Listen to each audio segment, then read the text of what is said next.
to our players of the week. Delilah, I'm going to start with you with somebody that, hey, look, I am going to go ahead and say it. I think this man should be in the MVP conversation right now. Delilah, Derek Carr. Yeah, and he is. He's not as high as a few others, but I know he is within conversations because behind Tom Brady, he's number 2 in total passing. Yeah, okay, this season. He has over 2,269 yards. So he is right behind the GOAT as far as so as far as passers, and he is again projected to be over 5,000, right? If they're looking at how the numbers are going. So he's also projected to finish the season with over 5,000 yards. Because he came in right away, and, you know, he has something to prove, right? Because they were doing well last season, and then they fell out, and he was like, forget it, right? And so he came in, and he's been balling out since he came in, right? Since the season began.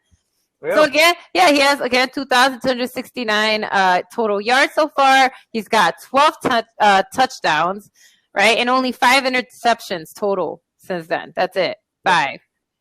Right. And so, exactly. Yeah. So he's having a killer season. And of course, what we found out is week 7, he was perfect, almost perfect. Okay. Well, right. 31 for 33 yards. It's pretty damn impressive. Right. A couple, man.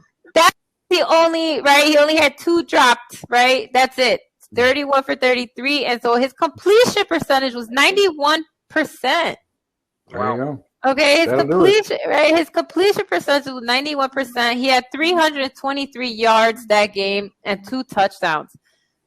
And so he came in to ball out, and because so he's trying to prove that the Raiders are still contenders, and I think he's doing a damn good job proving that. Yeah. And also his offense is helping too, because his dudes are producing, right? Jacobs, his running back, has 5 touchdowns total this season. He's got over 200 yards. Henry Ruggs has 469 yards this season, with his 2 touchdowns. And so it's really helping, right, that he's that these guys are producing, right? They're doing what they're gonna, their defense is pretty balanced too. Like, I know they're not considered like top tier defense, but they're doing pretty well, right? They're holding their own. And so, like, now again, that division that we keep looking at over there with the Raiders, right? Especially now that Denver dropped the game. Yep. Kansas City is on a slump too, right? So that AFC scored 3. So that AFC West, it could really go to the Raiders, and you got the Chargers doing pretty well too, right? And so I see we have a boat fan right here. Hello, I think you said hello. Boat fan. So right now that division is looking really interesting because it's looking like it won't be the people we thought winning the AFC West. Right, like just kind of looking at the standings, right? And so man, like, good for Derek Carr going out there and proving that he should be in the MVP conversation, right? And that he's there to to take leadership, because we know that the situation we spoke about a couple weeks ago.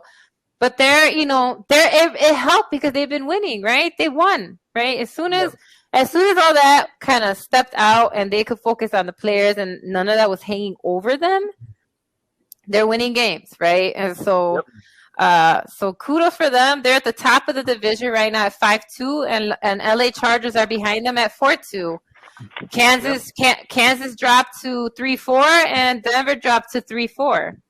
Mm-hmm. So right there, if Raiders could keep winning, right, winning these games, they could definitely win that division and probably sneak in through a wild card spot, right? And so, that I can see it. Let me tell you, that AFC guys, I don't know what's going on over there. Is that the AFC is pretty wide open, whereas the NFC is pretty much probably going to look the way it looks now. I don't really see that unless something really insane happens the next few weeks. But that AFC conference, that's gonna be wild because honestly, Because I'm still like, I don't know who's going to be the number 1, number 2 seed in that anymore. We thought we did, but I don't know. I think it's going to be like you said. You said it's going to come down to the final weeks. I think it's definitely going to come down to that. And those division games that we keep talking about, right? As to who takes the division. Yep. Yes. So, all right, Derek Carr, keep balling out, man. You're doing good. DC, man, let's do it, man. Let's do it. Yeah, no doubt. I agree with you, Delilah, on that one.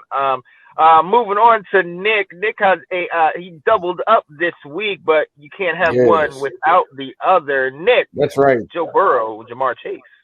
Yeah, well, I went with, again, as you saw, my game of the week pick was the Cincinnati drubbing of Baltimore, 41-17. Yep. And I thought, drubbing, good word. Drubbing, right? Drubbing, it's a good word, right? Drubbing. Sorry, Nate. Sorry. Drubbing. But, and I thought, because again, we were talking about this combo last week, and I know I sound like I've taken these guys out on dates or something's going on with us, but I love this dude, man. I think it's great. And so for me, I went with the co-players of the week. Joe Burrow, Jamar Chase, and our love affair starts now.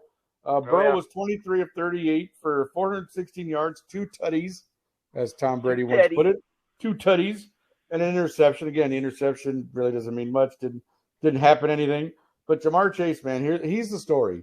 Because this entire year, this guy has been on fire since week 1. So, I mean, he's definitely, in my book right now, the rookie of the year. My book right now, Jamar Chase, I have him as the front runner for rookie of the year or offensive rookie of the year, whatever other awards you want to give to rookies. But I think Jamar Chase is in the running. And with Joe Burrow throwing to him, man, hey, just like college, baby, LSU national title, baby. Let's go to the pros and win a Super Bowl, baby. So there you go. Now that's the thing. I need to look that up because I wonder how many actual college combinations of quarterback receiver went on to the NFL and won Super Bowls. I need to go check that out because that's an interesting stat, I believe, or I believe it would be. But I'm telling you, this is a combination that they won their national title LSU. Give them a year or two here, man. You can see them in the Super Bowl winning another title together. So for this week, like as I said, I went with Joe Burrow, Jamar Chase. I already gave you the stats. Again, 8 receptions for 201 yards and a touchdown. That was the 82-yarder where he juked and jive a couple of defenders to get into get by him and then run another 40 yards for the touchdown. Burrow had a good game. Again, they did have some help from the running game. But again, these two are the story, man. I'm telling you, Cincinnati's on fire. They're 5-2. They've forgotten all about Andy Dalton and all those playoff failures of the past. They're looking to the future. And this is it, my friend. It doesn't get any better than these two. So for me, these are my co-players of the week. And there you go. I think they're good choices because I mentioned it because our group chats are really lively, and I always said, I'm like, why are we sleeping on this guy? And I know we've talked about them, and it's not because we're we're super obsessed with Joe Burrow, but we're like, he did pretty well. You know what I'm saying? Like he held himself against Aaron Rodgers. We know that they lost that game. Yeah, they should have won that game. He was toe for toe with Aaron Rodgers. So we know this kid. I call him kid because it's he missed the season. He's a kid. He's what, 23 years old? How old is Joe Burrow? 23. So, he missed his rookie season because we know he got hurt. But here he is, right? He's always got to do. He doesn't pee straight yet. It's okay. So kudos. All right, Sean. Who's your player of the week? Right. Oh yeah. So my player of the week is somebody, actually I mentioned him to you earlier in the season, Delilah of the LA Rams, somebody who I think is making a case for MVP himself, Mr. Cooper Kupp, ladies and gentlemen. And look, this guy is leading the league in receptions. He's leading the league in receiving yards. He's leading the league in receiving touchdowns, 56 receptions, 809 total receiving yards, and 9 TDs. He has a 14.4 average each time he touches the ball. I mean, this guy. Yeah, right. I think all three of us have him on one fantasy team or another. Yeah, I do. Yo, and it's rightfully so. This guy has not gotten under 10 targets any game this season. Okay, in 4 games this season, and twice back to back, he's had a double touchdown day. Okay, he did it against Indy, he did it against Tampa, and then he did it recently against the Giants in Detroit. This guy, I mean, he consistently breaks the 100-yard mark in receiving. This guy is consistently just the top tier. I mean, him and Matthew Stafford, it's like they're long lost buddies. You ever see that video, that commercial they have with the 2 kids running down the street, and you see the guy saying, Lilia! Right. Lilia! That's what Matthew Stafford probably said when he saw Cup. Cooper, where have you been all my life? They are balling out together, and it's showing on the field. They're 6-1. Now I feel like the Rams, that dynamic stud defense, finally now has and look, I'm not trying to take any credit away from Goff. Goff did get them to a Super Bowl, I got to be honest. But with Matthew Stafford, I feel like he kind of runs the team, and he kind of is like coach on the field. Coach McVay on the field. Oh, yeah. And the way it's working right now with Cooper Kupp and him, Matthew Stafford and Kupp, look, until they can be stopped, I got that. And no disrespect to what you just said, because I absolutely love Burrow and Chase. But now, if we would go back to the list we did like the week before the first season, and our number one duo, love Devontae Adams, love your duo.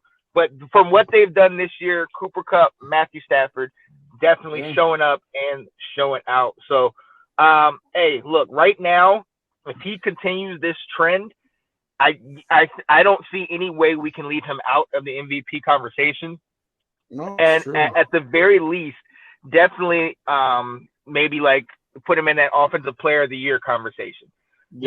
Something, because you got to recognize this man's talent. He's getting the job done. We've seen what he's done up to this point, but I'm definitely glad he's getting the recognition he deserves. Yeah, buddy. So, ladies and gentlemen, those were our picks for Player of the Week, and pretty damn good, if I don't say so. Absolutely.